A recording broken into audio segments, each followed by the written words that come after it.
So the pressure of restraint can sometimes make the mind irrational. So do you have any advice for how to maintain perspective in the face of irrational mind? Well, maintaining perspective, it's going to require you losing perspective, so to speak. Maintaining perspective means developing perspective. So you can know what the perspective is, but when the irrational mind is pressuring you, you're going to lose it. Because otherwise you wouldn't be pressured, or not as pressured.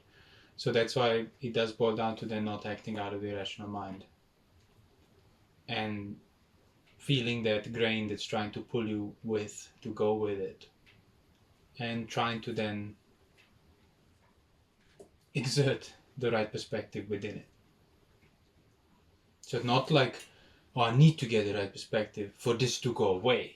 More like, no, this won't be going away. The only thing I can and should be doing is have the perspective present with it. That's how eventually it goes away. So really, and that's not terribly hard to do. What's kind of hard to not forget is to fall back into the expectation for this pain to go away. And then whether you're doing the perspective or this, or not acting out as well, you're doing it all under this intention of so that it goes away.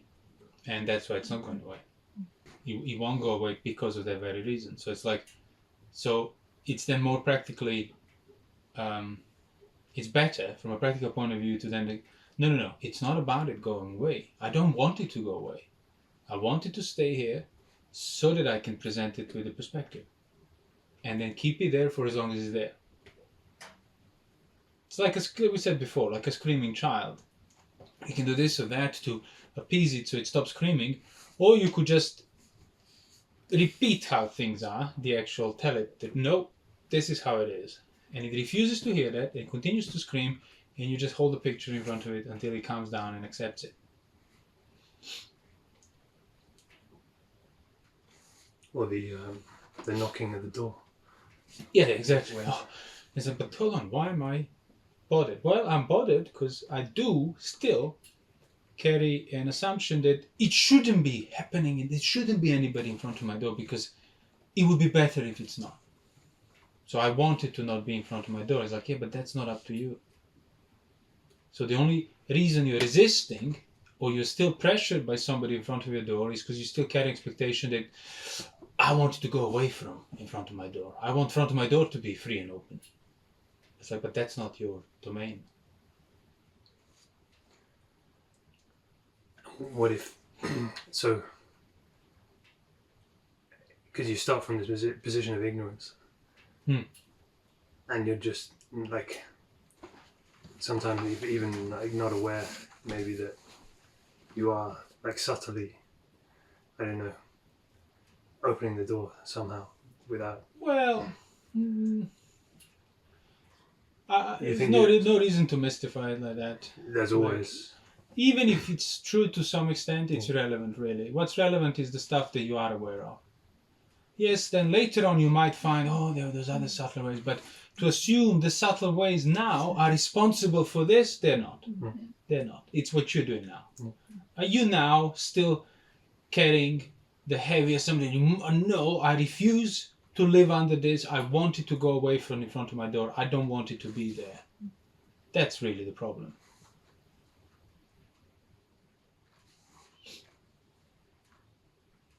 So it's the whole training then boils down to maintaining the perspective or presenting the perspective or reminding yourself of the right perspective in face of that pain that has arisen on account of that irrational pressure. Could you say that you'd be holding up that picture to the child? But it's not for the child. If the child could scream forever, but it's for you to remember as well. Well, it's for you to remember for sure, but fundamentally it's so that the child eventually learns. Yeah. So then like you can't help but want pain to go away. Yeah. So but you can certainly make sure that it's not the root of your immediate intention, like, but I want it now. Oh, okay. Whatever I do, I want, like, yeah, you practice because you want to be free from suffering. Yeah. But not in that sense of through that denial, but through the sense of, no, I will be free from suffering when the mind stops or loses the ability to become irrational and turn against me and itself.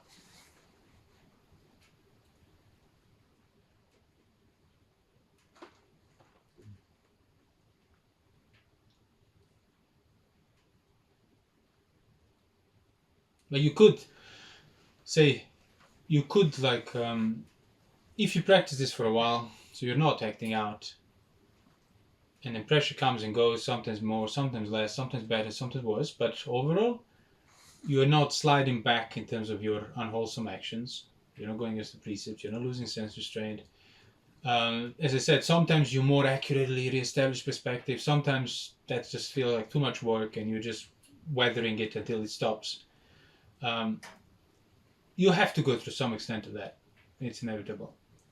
But as you're doing it, as I said, even if you're just not acting out, but even if you don't have any perspective at the time, it's still obviously a form of staying with it. Mm-hmm.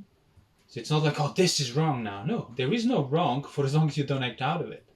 As long as the door is not open, there is nothing wrong what you do inside. Yes, it's not the best thing you should do, but it's nowhere near the threshold of it's wrong. Because that's another trick to get you to open the door. Well, it's wrong, I might as well open the door now.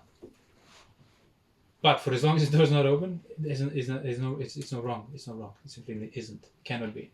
No matter how much it's... Doesn't matter how confused, how doubtful, how everything else you might be feeling. It's like, yeah, but the door's not open. So it's still better than being open. So it's still more right than it would have been otherwise. Is that the clarity about what that doorway is always available? Well, whenever there is a pressure, there's a doorway. Like the line of, because you can lose sight of that. Yeah. Right. Yeah.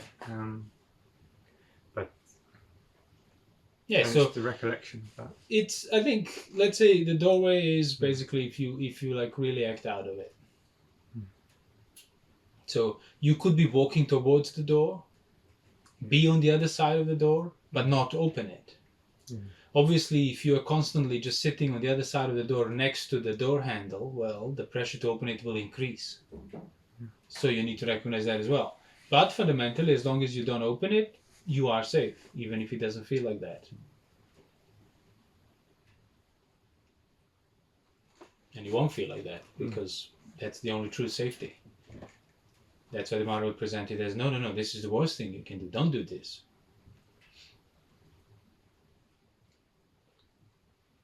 But you could, on that part, when you're on the inside of the house, when you're not opening the door, but you are kind of getting, like walking past the door, examining the door, thinking about opening the door, trying to all this, you realize, okay, I could stop that now.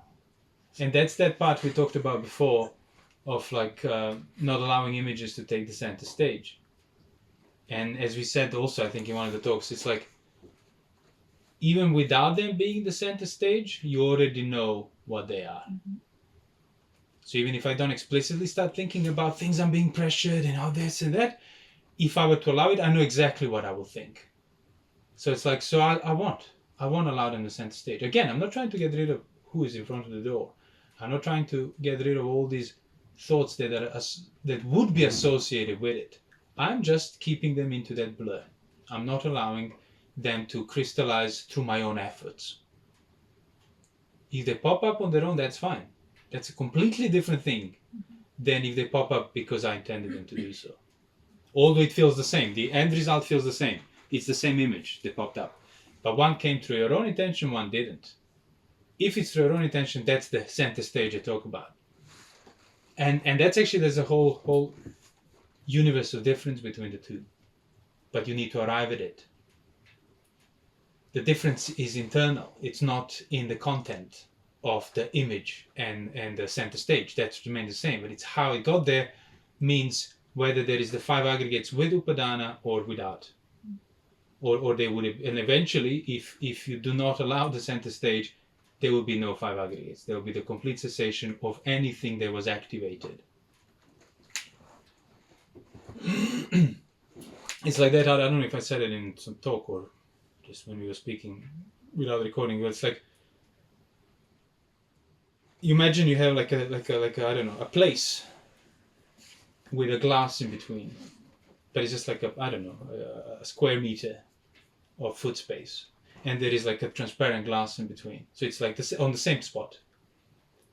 But the only way to get from one side of that glass, like 10 centimeters, well, not even 10, like 1 centimeter on the other side of the glass, you have to go all the way around, completely all the way around to a different world to arrive at the same thing. Yeah. That looks you still look at the same thing that's there on that floor.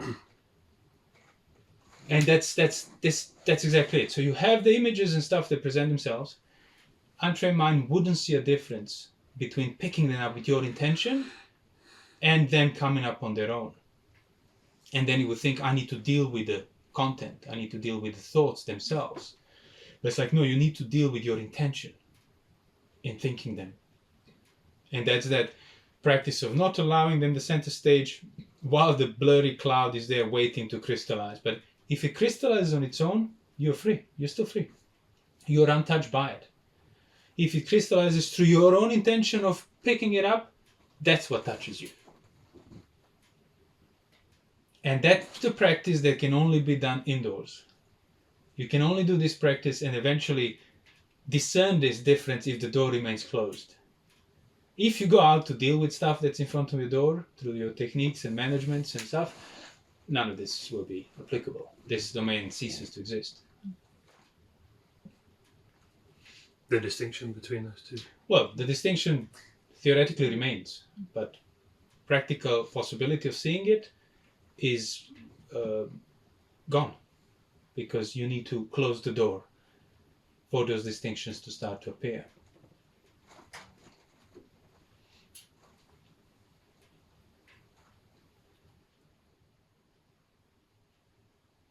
It's like, so imagine now, say you're not, there's a hindrance pressure in you, whether it's the doubt, ill will, sensuality.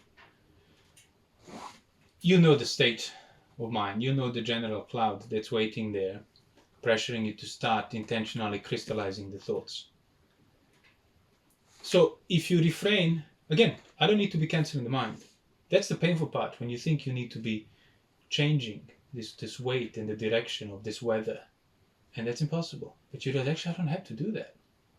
The sole reason that any of that will be a problem is if I'm making a connection, creating a connection, activation through intentionally crystallizing thoughts that are being pushed at me.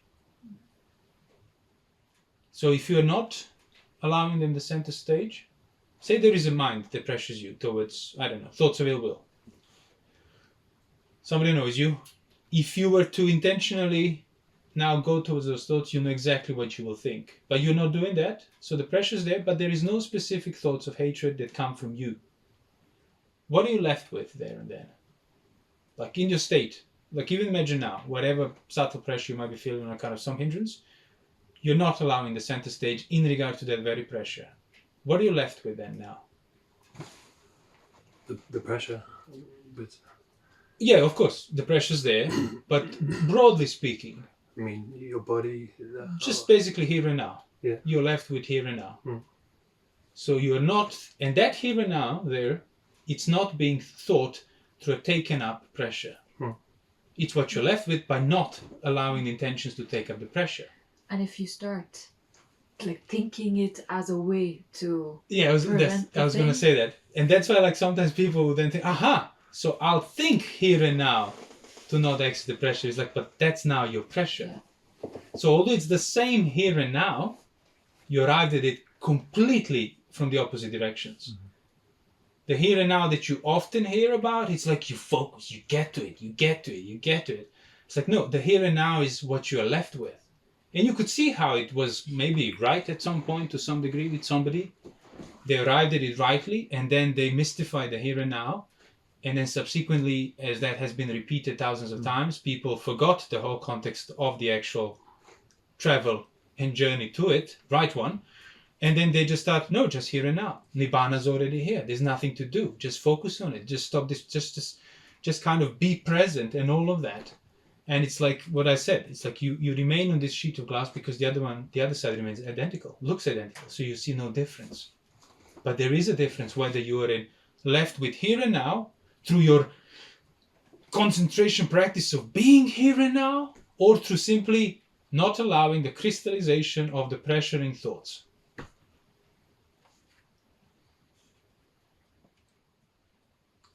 So through restraint. Yeah, so here and now is the result. Mm. It's not something you do. It's the result Yeah. of something you do. And you can't just through a shortcut just focus on here and now and bypass the work, because that will be taken up in the same way. So it might be I don't know, simultaneously you're asking a question like at the right time, and then to regain perspective, Mm-hmm. and then you latch onto that asking a question, and that becomes your method. Your and stuff method, like yeah. You that. just start doing it blindly. Yeah. And you don't see that it was just the Yeah, it's inevitable. Like you will be doing it to a degree. It's not going to be perfect the first time, but that's why the instruction has to remain unobscured and keep pointing you, and you keep reminding yourself of where the actual emphasis and the right work is. Mm. So you ask a question at the right time. You establish the perspective. You don't allow the pressuring, peripheral cloud of thoughts to crystallize through your own ignorant efforts. But then you slip, you get caught in it. But then when you catch yourself that's what you've been doing, like, okay, but now that needs to be included rightly. Now in regard to that, I don't repeat the same mistake. Or I try to foresee it before I allow it. And that's how you progress. But if you catch yourself and then you think, oh, but this is actually not a problem, that's it. That's why the wrong view is the worst possible thing a person can do. Like even from the samsara point of view. Because for that sole reason, you won't stay on the right level. You won't endure the pressure of somebody in front of your door on the right level, because you would think you don't have to. And that's another thing. See, you have somebody pressuring you to open the door.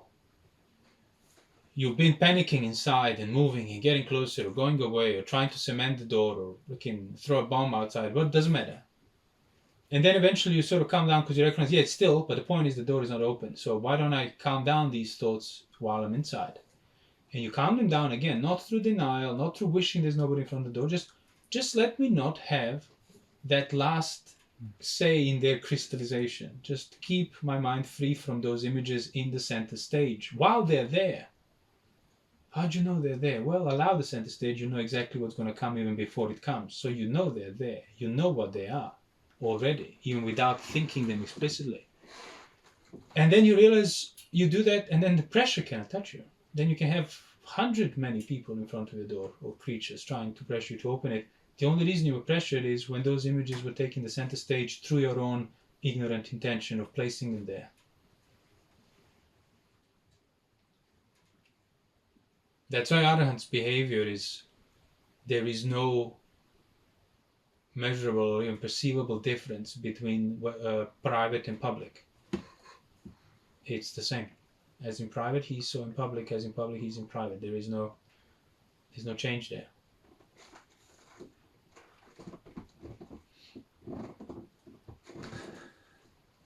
Whereas to go back to his example, let's say there's a question,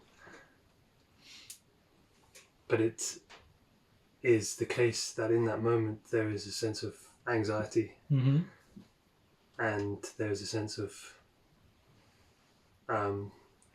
maybe like obligation or that I need to ask a question right now. That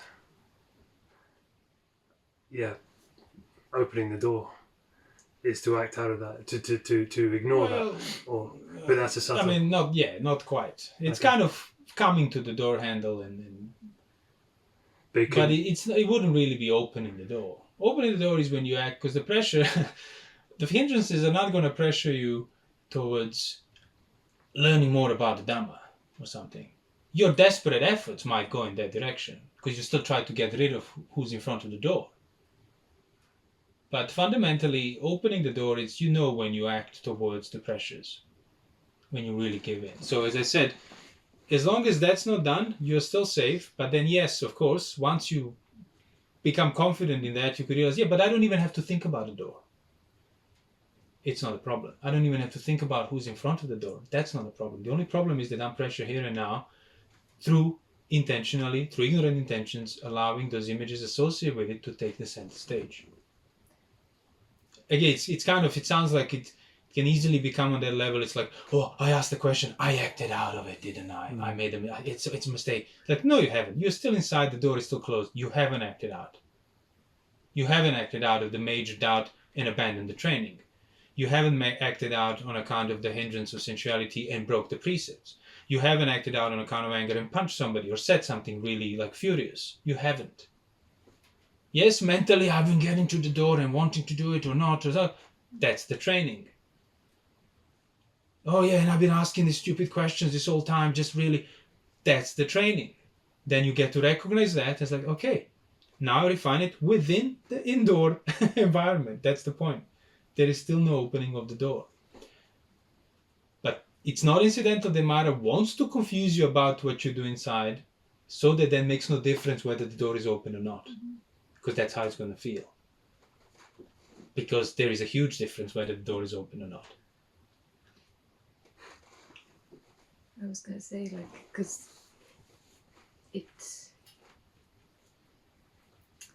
acting out doesn't mean doing some action while there is a pressuring state of mind, because you're going to be doing something while there's a pressuring state of mind. It's whether what you're doing is like really rooted in that pressuring state of mind, as in like what it wants you to do. Opening the door. Even within that, in the beginning, it will be like the asking question might be rooted in the pressuring state of mind. Let's see, it's still not on the level of opening the door for what you're obviously pressured towards. So it's going to be rooted, like you pacing inside of the room with the door closed and coming close to the door and walking away. It's all determined by the pressure at the outside of the door. So I'll just stop it. Well, that will now be determined by the stuff that's in front of your door. I'll just sit still, motionless. Why? Because there is a pressure that I'm under, because somebody's in front of my door trying to make me to open it. Whatever you do will be rooted in it, but it's like you recognize, okay, by not allowing it to spill out, it's still contained. And that's the training now, once it's contained. And there is a difference between that, because as I said, the whole point of Mara making you confused is so you see that do you think there is no difference? Oh, I'm confused in here, I might be confused, it doesn't matter, I might open the door. It's like, no. It's still a better type of confusion. It's better type of pain. And that's what Buddha said. You should replace the happiness of household life with the happiness of renunciation. The happiness of outdoor projects with the happiness of indoor peace. You should replace the pain of the outdoor engagements with the pain of indoor pressure. And then eventually you would abandon that too.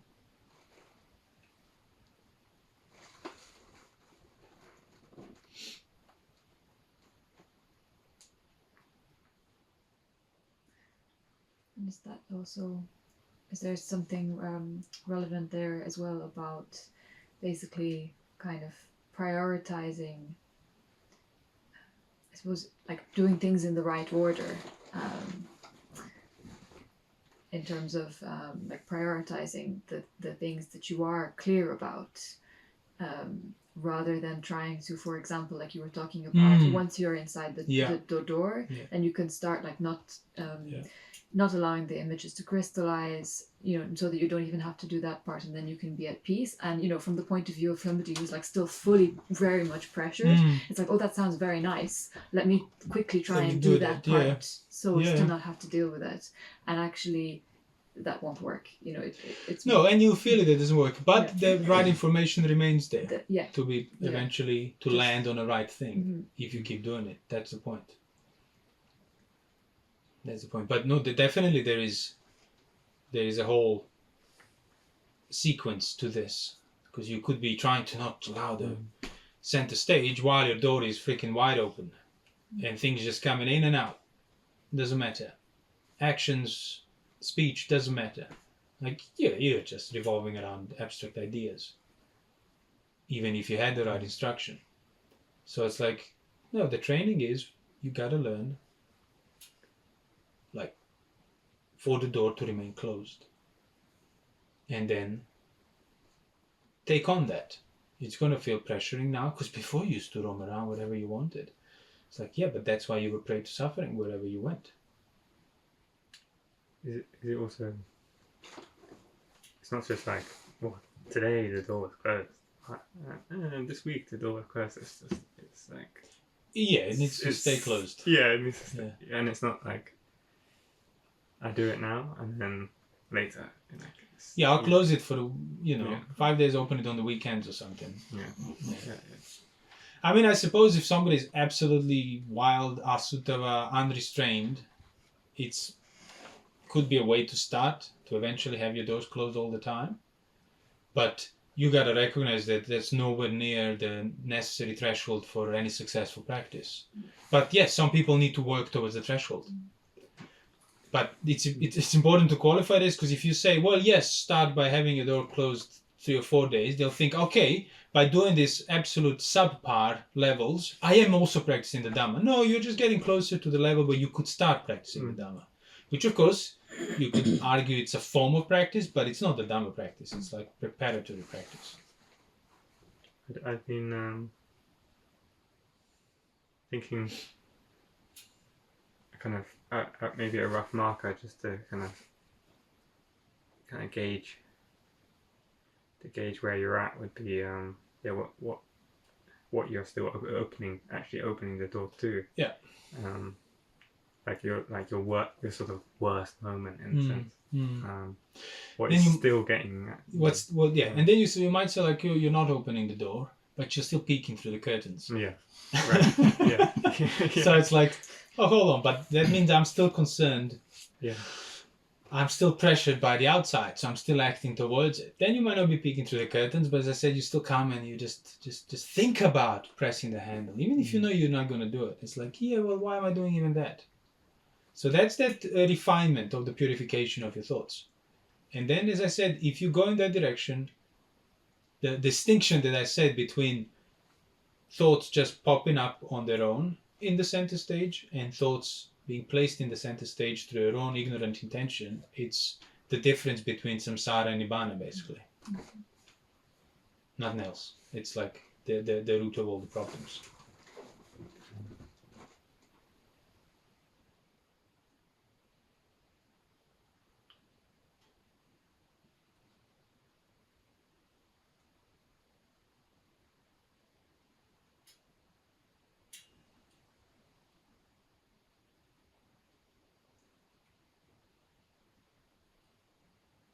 And clarifying this as well, just like the door, what counts as acting out, the doorway and so on, is done practically. No other way. Yeah. No other way. And yes, from the point of view of eventually not being moved by any pressure, when you think back, pacing inside of the room on account of the pressure was acting out. But it wasn't acting out. Yeah, so if you're pressured, so you got this anger knocking at the door, and you don't open it, you're clear about it, and then you're just enduring that, and it's still there, and there's pain. Well, I'll just keep knowing that it's at the door. Examine it, discern it, and then the thought, well, you just acted out there. Yeah. Your discernment is doing something, isn't it? But it is doing something. It is doing something, It's but a doing of the discernment of just reinforcing the fact that door is closed. And It's the simile of the purifying of the gold in the suttas. You know, when you're purifying, when you're separating the coarse impurities from the liquid mass, when you put aside the stuff you want to keep, you take lots of impurities with it, just not as coarse. Then when you start purifying that, you put further aside stuff you want to keep, it still contains all the impurities. So technically you are still acting out, you are still taking on other impurities, yeah, but at the expense of dropping a coarser one. Because you can't be, as I said before, like with a tweezer picking microscopic impurities in the gold, what is like lump of excrement floating around. It's just, well, that's like, makes absolutely no difference. So the problem is not like, oh, I acted out, I asked the question, and I have this. The problem is then whether you have perspective in regard to that. So like, yeah, but the door is not open. It's not ideal, sure, but now I get perspective and I recognize that. And there's already confidence born from it. Okay, so I can think about it, even if it's out of pressure, because I'm not going towards the door and I'm not thinking in terms of opening the door. Then eventually, but why am I even thinking about it in that sense? Why am I even allowing center stage for those thoughts to come forward when I already know the answer? It's just a compulsion, a pressure to allow it to place itself, to crystallize itself. So I won't do even that. And that's all, you know, even from the start, you know, when somebody shuts the door by taking on a life of the 8 precepts, and they finally shut their door, but then they hold it shut. Every second of their life, they're leaning into the door and squeezing the handle so that it's not opened. And it's like, yeah, you might start like that, and probably many people would, but then you recognize, hold on, I don't need to hold it, because it can't be opened on its own. The only way for that door to open, it cannot be open accidentally, nor open from the outside. The only way to open it is me to actively open it. So you don't need to keep the precepts, you just need to not break them. But that in itself will cause doubt. They will then blur the line where the door is. And if people even allow people that are still dependent on gripping the door out of fear and feeling justified in doing so, if you tell them you gotta let go of the door, for them that's like saying you have to open it and go and dance with what's in front of the door. Like, there is no difference. And that's why they'll continue clutching into the door, which is the whole essence of Silavada Paramasa. You don't have to relax. You don't have to endure calmly. Well, yeah, you don't know, like you don't know where the problem is. where the problem actually comes from. Yeah. Because what happens if you let go of the door? Your mind gets filled with the doubt, what if that door opens on its own? Mm-hmm. And it's like, that's your practice now. That's your training. Developing your mind, yourself in regard to the mind of doubt. That's why Silavada Paramasa and the doubt go hand in hand. So by then accepting that the training is on the level of doubt, developing your mind in regard to doubt, not acting out of it, enduring it on the right level, not allowing intentionally thoughts to crystallize, that they're rooted in it, all of that. See, in order to accept that, you need to abandon your previous notions of the training being holding the door as tightly as possible and doing magical visualizations that will somehow miraculously remove the pressure from in front of my door one day. It just won't be there. And you realize, oh yeah, there's people don't do the right practice because they refuse to give up the wrong practice.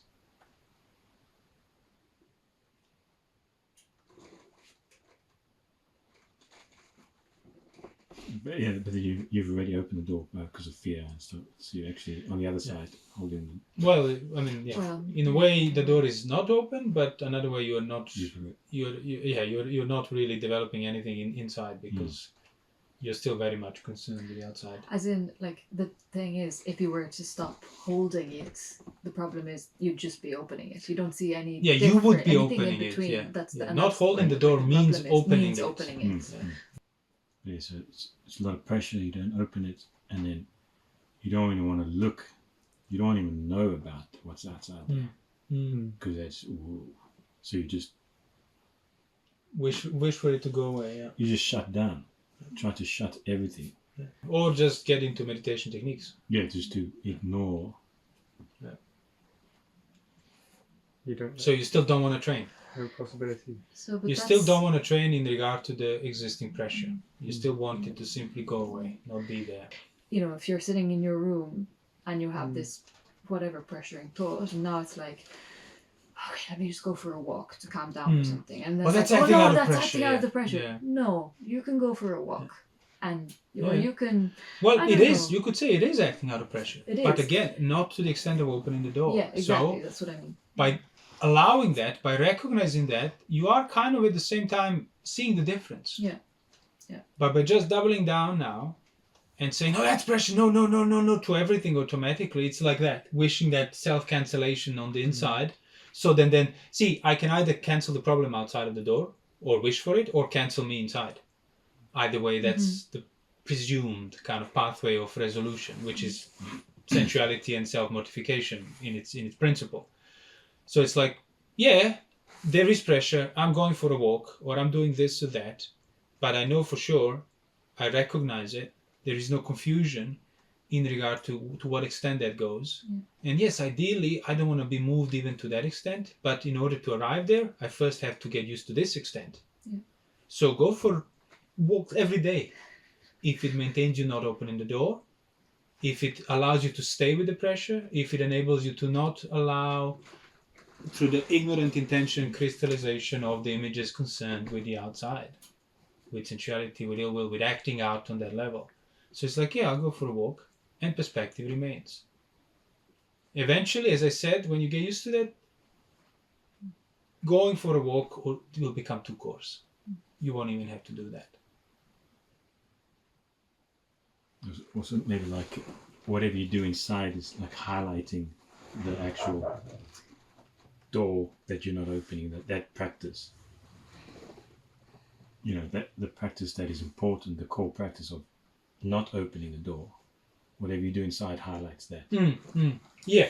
As a, Yeah. well, I've got to do something, well, let me just highlight the thing that I shouldn't be doing. Yeah. As long as Whatever. it's not that, basically. Yeah, That's long as like it- what is what yeah, determines I'll whatever decorate you the else you door, can yeah, do, as whatever. long as it's Yeah. not that. Yeah.